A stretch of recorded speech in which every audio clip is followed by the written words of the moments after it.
We use many types of machines in our daily life.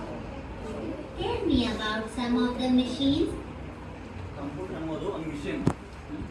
ಮನುಷ್ಯ ಆಲೋಚನೆ ಮಾಡ್ತದ ಆ ಥರ ಕಂಪ್ಯೂಟರ್ ನಾವು ಏನು ಇನ್ಪುಟ್ ಕೊಡ್ತೀವಲ್ಲ, ಈಗ ಇನ್ಸ್ಟ್ರಕ್ಷನ್ ನೀ ಇಲ್ಲಿಗೆ ಹೋಗು ಅಂದಾಗ ಆ ಮನುಷ್ಯ ಇಲ್ಲಿಂದ ಇಲ್ಲಿ ಹೋಗ್ತಾನೆ. ಹಂಗೆ ಒಂದು ಕಂಪ್ಯೂಟರ್ನ ಇನ್ಸ್ಟ್ರಕ್ಷನ್ ಕೊಡ್ತೀವಿ ಅಂದರೆ ಈ ಕೆಲಸ ಮಾಡು.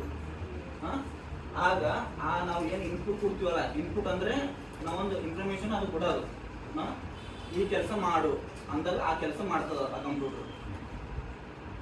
ನಿಮಗೆ ಕಂಪ್ಯೂಟರ್ ಅಂದರೆ ಒಂದು ಎಲೆಕ್ಟ್ರಾನಿಕ್ ಏನು